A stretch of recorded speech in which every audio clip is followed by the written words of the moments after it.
The first thing I remember was the sound of a monitor screaming into the void, and the searing burn in my chest when the paddles jolted me back. My body convulsed, then stilled. For a moment, I thought I had slipped into a dream, but the cheap fluorescent lights above told me otherwise. I tried to swallow, but my mouth was dry as paper. My vision blurred in and out until I saw a man leaning over me. His name tag read Marcus, and his eyes, gentle, worried, told me the truth before his voice did. "You're safe, Mrs. Davis. Just rest now. Safe." The word clung to me like an echo I didn't believe. My chest felt as if it had been split open. My mind searched for something solid to hold on to, and one name floated to the surface: Melissa, my daughter. Then another, Jason, my son. I rasped through cracked lips, "Where are they?" Marcus hesitated, then shook his head softly. "Don't strain yourself." But that night after the shift changed and the ward quieted, I heard him talking near my bed. I was not supposed to hear it, but I did. "Yes, ma'am, she stabilized. Yes, no, she's conscious now. Would you like to speak to her?" A pause. "Okay, got it. Just thought you'd want to know." His voice fell silent, but the words lingered like poison. "Would you like to speak to her?" And whoever was on the other end, my daughter, had said no. I lay there blinking at the ceiling, my heartbeat hammering harder than when the stroke hit. My own children knew I was alive and chose silence.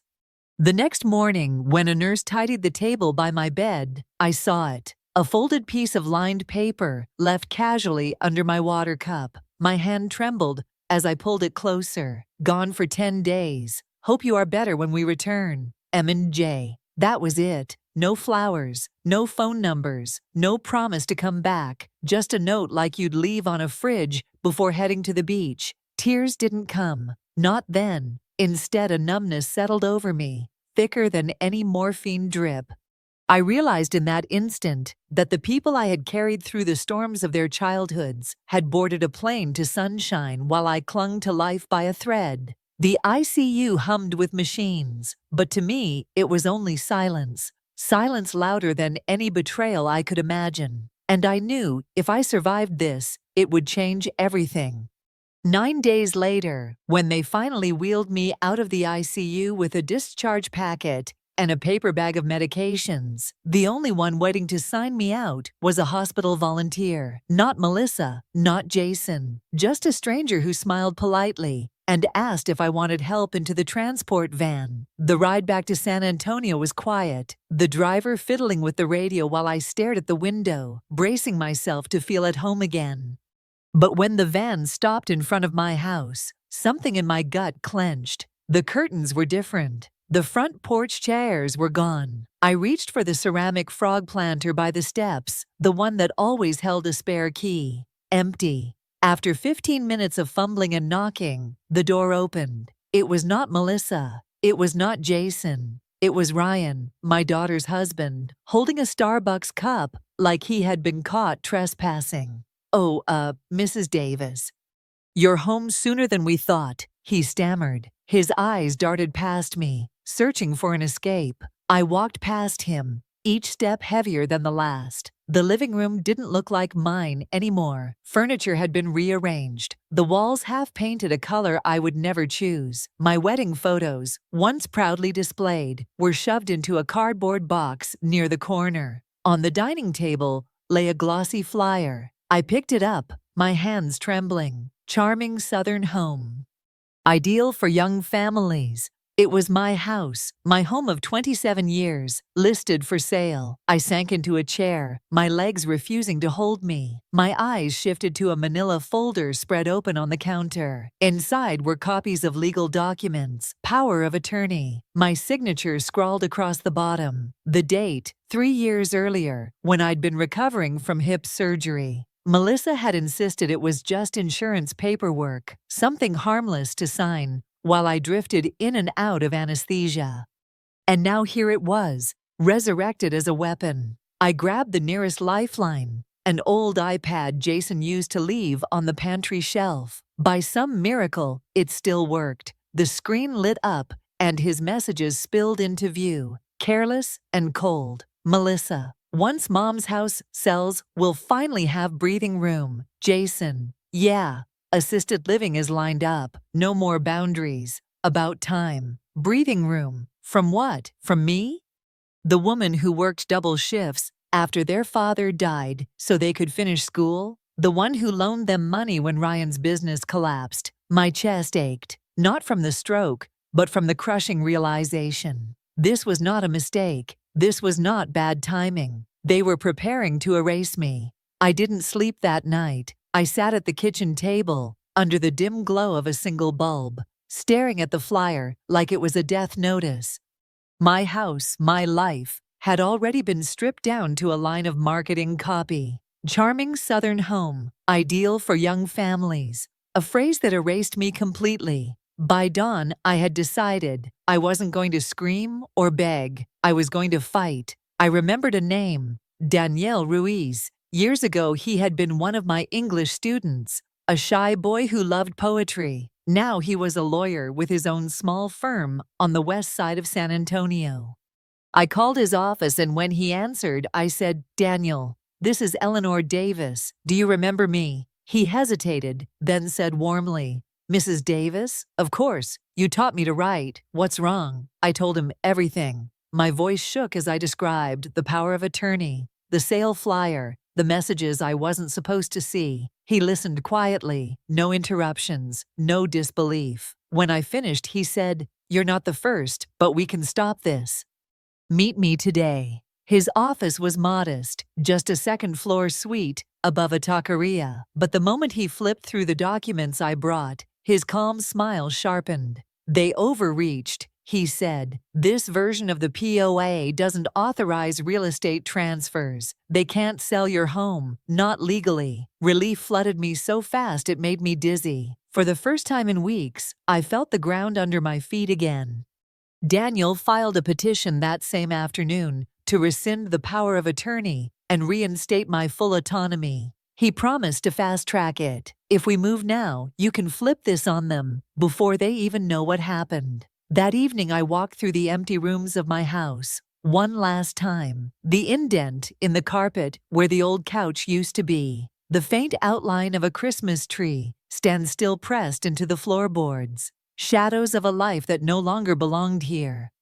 I pulled a shoebox from the pantry, my emergency cash, then a worn notebook where I had scribbled passwords since the 90s. They thought I would be powerless. They forgot who raised them. When the sun set, I changed the locks on the doors. Ryan showed up an hour later, rattling the knob. Through the Ring camera, I told him, "Take your tools and leave before I donate them." He said nothing, just picked them up and walked away, shoulders hunched.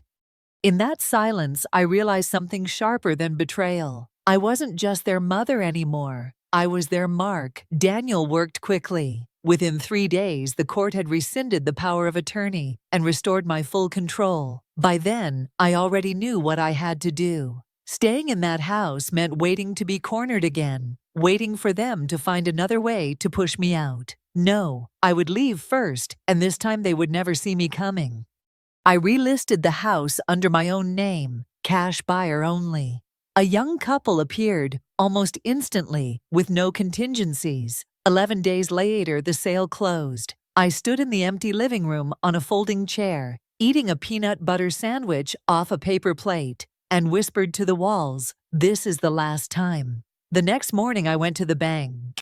I closed every joint account they had ever touched, drained the balances, and opened new accounts under a different name, Nora Williams, a variation of my grandmother's maiden name. It felt strange signing those papers, like slipping into an unfamiliar coat that still fit just right. I packed only what mattered, my husband's old watch, a bundle of photographs, and a box of childhood drawings Melissa and Jason once made when they still loved me.